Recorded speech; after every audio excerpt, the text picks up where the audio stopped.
Welcome to Epochs Across Eras, where we journey through the turning points that shaped civilizations. In our Three Kingdoms series, we've seen Cao Cao conquer the north and Liu Bei and Sun Quan hold their ground. Now we reach the most iconic battle of the entire era, Red Cliffs.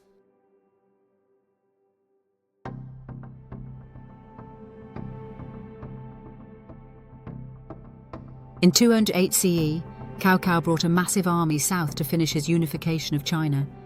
But two unlikely allies, Sun Quan and Liu Bei, stood in his way.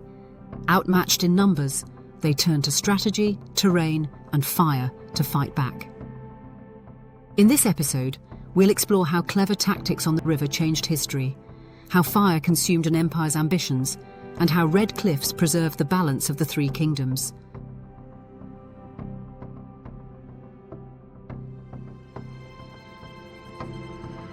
What happens when a northern conqueror meets the southern rivers? What happens when fire meets ambition? In 208 CE, the Yangtze River became the stage for one of history's most dramatic military upsets. Cao Cao, armed with over 200,000 men, seemed unstoppable. But Sun Quan and Liu Bei, forced into alliance, refused to surrender.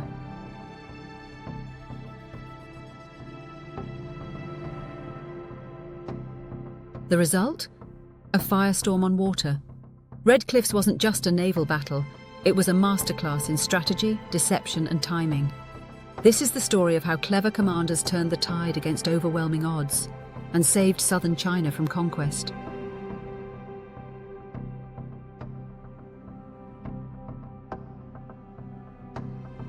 After defeating Yuan Shao and securing the north, Cao Cao turned his gaze south.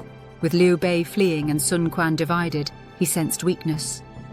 In the autumn of 208 CE, Cao Cao assembled a massive army, some say over 220,000 men, and marched toward the Yangtze.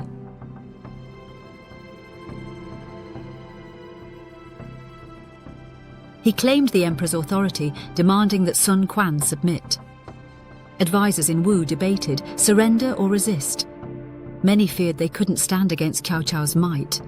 But two voices argued for war: Zhou Yu, the young Wu general, and Zhuge Liang, Liu Bei's brilliant advisor.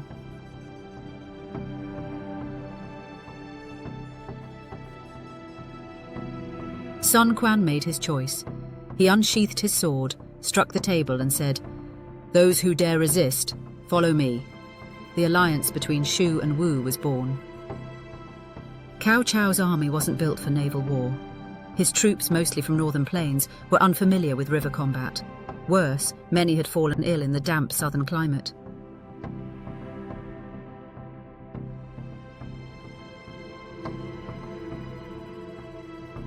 To ease seasickness, Cao Cao chained his ships together, creating a stable platform, but also a perfect target. Meanwhile, Zhou Yu and Zhuge Liang prepared. They had fewer troops, but they knew the river, the climate, and how to strike where it hurt. The two forces met near the cliffs of Chibi, Red Cliffs. Tensions ran high. Shu and Wu generals coordinated maneuvers, while Cao Cao's forces grew overconfident.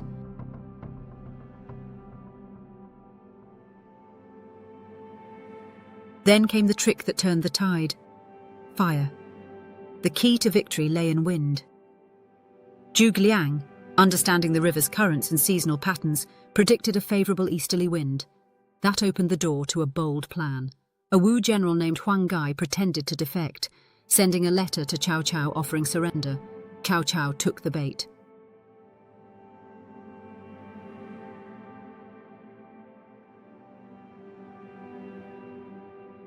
On the day of the attack, Huang Gai launched a fleet of fire ships, vessels soaked in oil and filled with kindling. As the wind picked up, these ships sailed directly into Cao Cao's chained fleet.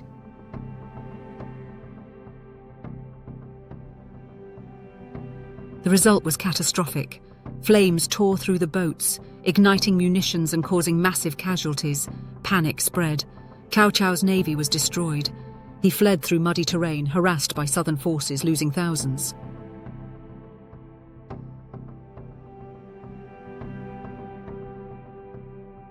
The mighty northern army was broken.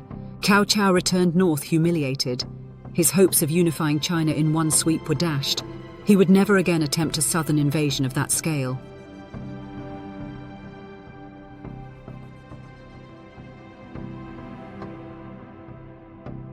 For Liu Bei, it was a turning point.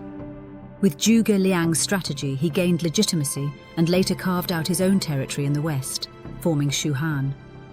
For Sun Quan, the victory preserved Wu's independence. He would go on to declare himself emperor in 229 CE.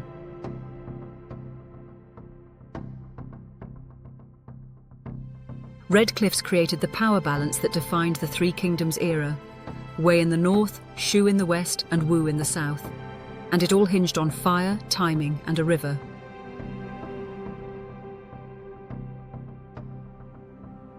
Red Cliffs is more than a legend. It's a masterclass in using terrain, timing, and deception to outwit a stronger foe. Cao Cao's loss changed the course of Chinese history, ensuring that no single warlord could dominate the empire.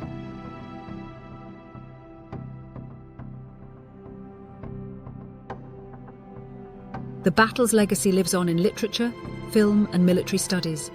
It's celebrated not just for its spectacle, but for its brains.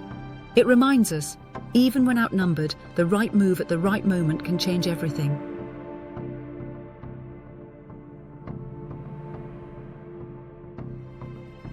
In our next episode, we step away from war and meet the strategist behind Shu-Han's success, Zhuge Liang, the sleeping dragon who turned wisdom into power.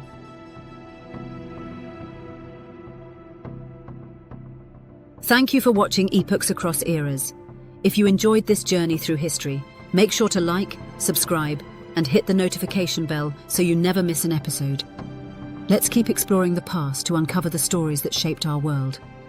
Until next time, keep questioning, keep learning, and keep exploring the epochs that define us all.